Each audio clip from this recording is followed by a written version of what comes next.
Hey guys, welcome back to my channel. Today I wanted to sit down and give you a 1-year update on my microblading and shading. The microblading I got done on my eyebrows. I can't believe that it's been nearly 1 year. I'm going for my annual microblading and shading touch-up this weekend, and so I wanted to sit down before I did that to show you my eyebrows and how they look 1 year after I got my microblading done. I documented the entire microblading and shading experience from the day that I got them done and through the entire healing process. So if you haven't seen those videos, I will leave a link to them down below, and I'll also leave them up in the cards, because I think that seeing me go from absolutely no eyebrows to eyebrows is really cool, and it totally changed my face and it changed my life, and it was fantastic. Like, spoiler, I absolutely love it and would highly recommend it. Before we jump into the video, I'm going to give you an up close look at my eyebrows and how they're doing. So here is my left eyebrow, and you'll see that toward the front of the eyebrow there's definitely a little bit of patchiness,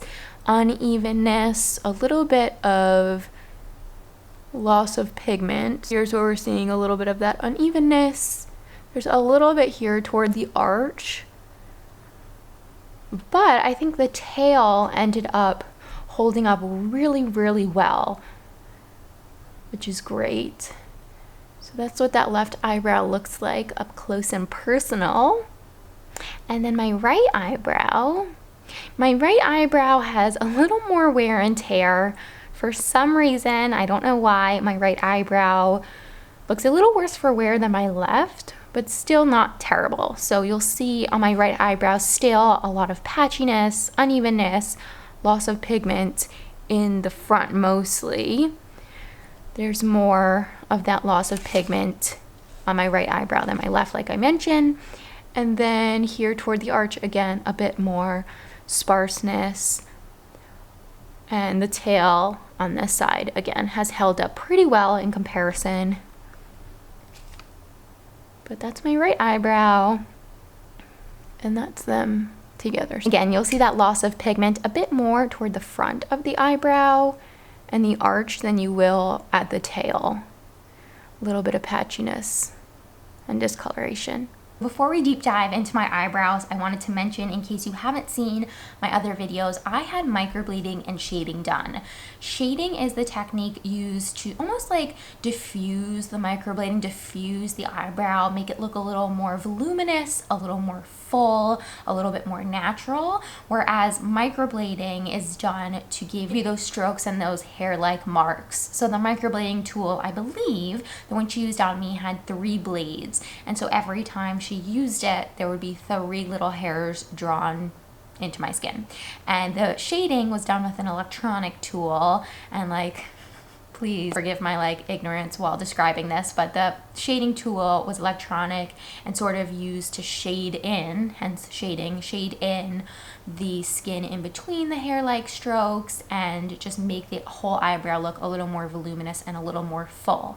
I chose microblading and shading for myself because I had absolutely no eyebrows to start. I had no eyebrows, no eyebrow hairs to start, and so she was really starting from scratch, and we thought that the combination of microblading and shading together would work really well to create and construct this like natural looking eyebrow. And I absolutely love the work that she did. When I first got my eyebrows done, I definitely wanted them a little thicker. I was used to drawing on my eyebrows like super thick and really bold, and so when she did the first round of microblading and shading, I was taken back a little bit by how small they were. But the more I got used to it, and then the 6-week touch-up appointment where, oh, was it 6 weeks or 2 weeks? I don't remember. Whatever my touch-up appointment was, she made them a little bit thicker, and I felt like that was a really nice compromise. And at this point, I think that they really complement my face. Are they for everyone? Does like everybody love them? Absolutely not, and that's totally okay. But when I look in the mirror, I really like them, and I think that they do complement my face. And when I look back on how I was drawing on my eyebrows before I had the microblading done, I think that these eyebrows definitely complement my face structure more than what I was doing previously. So after having looked up close and personal at my eyebrows, let's talk a little bit about that discoloration, a little bit about that patchiness and unevenness. Now, I think for 1 year out from getting the microblading and shading done, that they actually look really good. I was personally expecting more unevenness, more discoloration, more patchiness, maybe even some like dullness or like real diffusion of the eyebrows. Like I was fully expecting I was going to have to be drawing them on again, like over the tattoo essentially.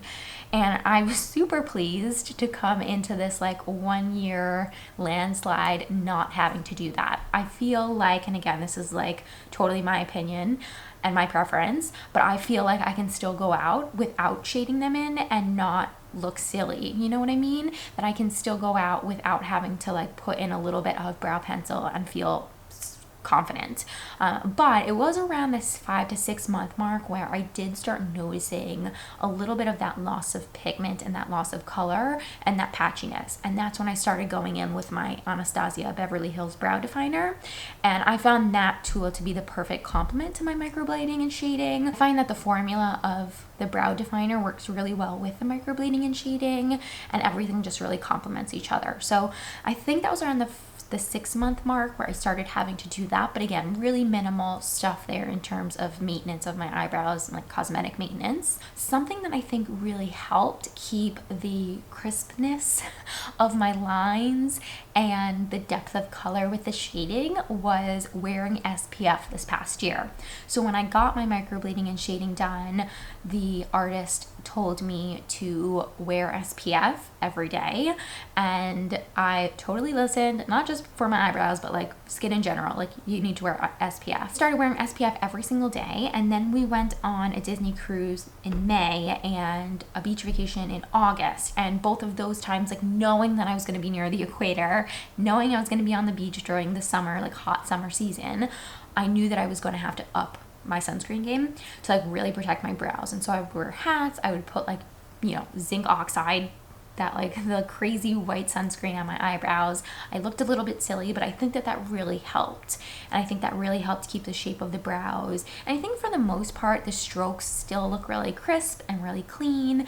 The color has held out well with the exception of some of those patchy areas. But I think that if I hadn't worn sunscreen and I hadn't been as diligent with my SPF, then I think that that would have maybe been a little worse. Maybe I would have had a little more discoloration or patchiness than I wanted. In terms of skincare and keeping up with like my skin and exfoliating, while I was exfoliating my face, I always just make sure not to exfoliate my eyebrows for like obvious reasons. I'm not super well versed in tattoos and pigment placement underneath the skin and stuff.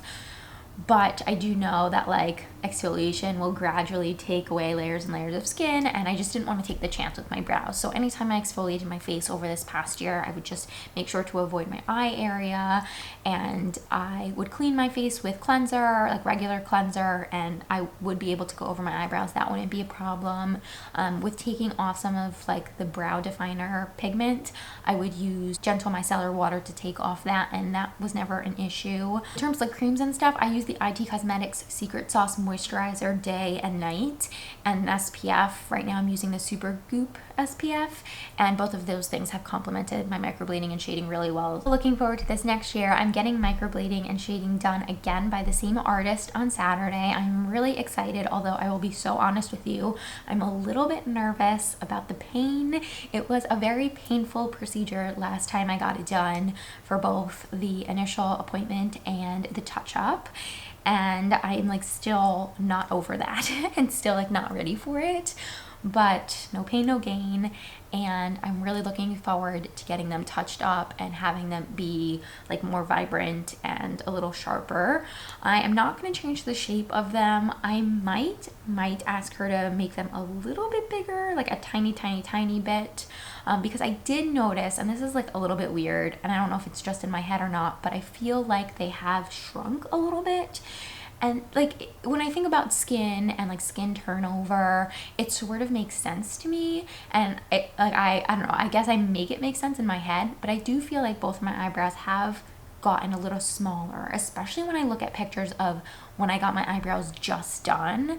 I feel like they were definitely a little bigger, and obviously like the color and the pigmentation was bolder when you first get them done, but I feel like just the size of them, they were bigger. So I don't know if over time they decrease in size slightly, but I feel like they've decreased in size, and I would like to just emphasize their size a little bit, a tiny bit, like nothing extreme. But again, like I said, I love the shape, so I'm just gonna have her go over the shape, maybe make them a tiny bit bigger. I love the woman that I went to, and I really value her opinion, and so I'm gonna we'll talk about it, and I'm sure we'll come up with a compromise. Like I mentioned, I'm getting microblading and shading done again, so she'll go in and fill in with those strokes and then go in with the shading tool. And that'll be on Saturday, and I will share that recovery experience and healing process like I did last time, because that seems to really help you guys. Because we are planning on growing our family next year and hopefully, God willing, having another baby, I probably won't be able to get them done again next year. Like I'll probably have to wait 18 to 24 months to get them retouched. But just looking at how my eyebrows held up over this past year, I think that'll be absolutely fine. And I think that I'll be able to go that length of time. And I think if I tell her, she might make them a little bit darker, just so that pigment holds on for a little bit longer. But yeah, guys, that's my whole eyebrow story 1 year later. I hope you enjoyed this video. If you yourself are contemplating getting microblading done and have any questions, definitely leave them down below and I'll get to you. And don't forget to check out that playlist in case you haven't seen any of those previous videos, because I might answer some of your questions there, who knows. Don't forget to subscribe if you enjoyed this video, give it a thumbs up, and I will see you all in my microblading healing videos. All right, bye guys.